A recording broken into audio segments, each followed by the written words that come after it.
madaxweynaha dowladda Puntland ee Soomaaliya Dr. Cabdiraxmaan Sheekh Maxamed Maxamuud Faroole oo maanta kula hadlay warbaahinta aqalka madaxtooyada Puntland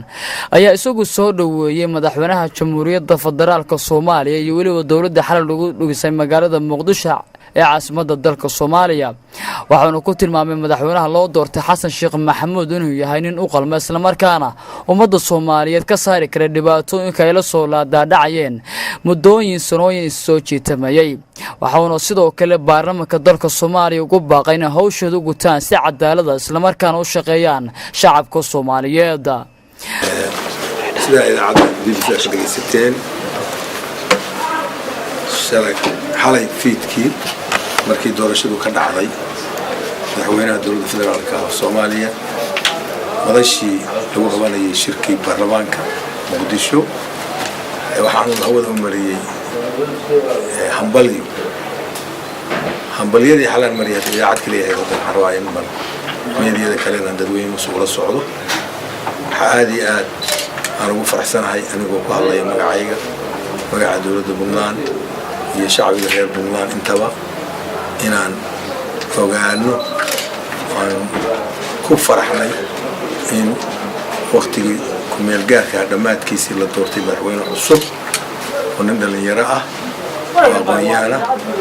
oo aan ku kalsoonahay aan rajeynayno inuu xilka loo doortay ka bixi karayo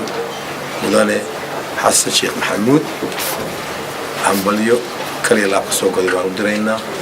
waxaan hambalyo u dirayaa oo kale baarlamaanka Soomaaliyeed ee federaalka oo boqolkiiba 70 in ka badan ku siiyay codkoodii inuu madaxweynaha 4 sano soo socda dowladda federaalka Soomaaliya madaxweyne mudane Xasan Sheekh Maxamuud hambalyo gaar ah baan u dirayaa waxaana isleeyahay baarlamaankan waa ka bedelayay baarlamaanadii ka horeeyay ku meel gaarka intii lahaa ilaa 1990kii dhowrka jeer oo dowladda meel gaar la dhisay waa baarlamaanka socon kara waqtiga annaguna hadaan reer Puntland nahay annagoo dowladda Soomaaliyeed kamid ah walaalo badan laakiin iska qabnay hadda madaxda basday u shaqeyso dowladda federaalka oo intii hore ay jirtay ku meel gaar ka ahayd wixii himiladii Puntland lagu aasaasay ahayd in dadka Soomaaliyeed wax kala lahaado waxna wadaago dowlad ku ambaqaadi ka dhaw oo madax u yahay dad dastuurka loo dejiyay ku meel gaarka ku fulisa inay dhalato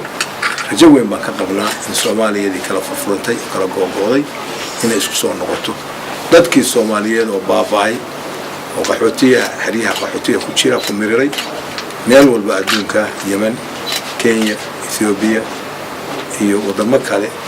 oo Yurub ka mid ah in badan dhalinyaradii ay badahaas ku baabaaday taariibtay xiriiq qaxootiga iyo xabisida kaga jiraan wadamada ay sii marayaan oo Liibiya ay ka mid tahay iyo Itaaliya waxaan rajeynaynaa in himilo iyo waay cusub oo u bariyay awliyada geliyo madaxda hadda la doortay anaguna ka mid ah dadka dowladda Soomaaliyeed madaxda ka ah kana soo shaqeeyay road map-ka hadda halka sano ah oo aan qayb weyn ka qaadanay oo dhamaystirkiisii aan isleeyahay guushi ugu weyneed waxa la gaaray shalay galab xalay fiidkii markii loo doortay mudane Xasan Sheekh Maxamuud madaxweynaha intii ka horsanay ahayd ra'iisul baarlamaanka waxa kaliya oo aan isleeyahay dadkeenu in la taabsiiyo iyo cid ay khusayso waxa weeye shalay waa sigan in carqalad ay ka dhacdo baarlamaanka federaalka ah signiin xun in baabari wuxuu ilaaliyay oo siganay inta wax loo sheegay la yiri ninba mar madax laga dhigi lahaa oo ninka fiican ka dameeyay washaray waa sigan daasna waxa iska leh guddoonka baarlamaanka ayaa iska leh wixii ka yimaadaan iyaga lagu xisaabtami doona midda kaliya oo diray waxa weeye fariin ah guddoonka baarlamaanka waxa ay muujiyeen oo dadnimadooda waa inuu ku dhaqaa dastuurkana ilaaliya oo sidii dadka Soomaaliyeed ugu talagaleen dad baa ka soo shaqeeyay dastuurkaas soo farabeelay xoog iyo hanti iyo waqti ba geliyay iyaga waa qabteen waana loo idmay dadka inay ilaaliyaan dastuurka si baarlamaankaas uga bedelaado baarlamaanadii hore oo ku meel gaarka ah qalaalaasaha iyo buuqa iyo baarlamaanka la jabsado iyo waxa adduunka loo argayo jiray ugu dambeyntii madaxweynaha maamulka Puntland ee Soomaaliya Dr. Faroole ayaa waxa uu shacabka Soomaaliyeed iyo waliba dawladda cusub ugu hambalyeeyay in dalka Soomaaliya lagu asaaso isagoona tilmaamay inay tahay maanta maalin taariikhi oo baal dahab ka geli doonta maadaama dalka Soomaaliya lagu dhisay laguna doortay xukuumad Soomaaliyeed aan ku meel gaar ahayn. Ali Cabdi Casiis warbaahinta dunida online magaalada Garowe.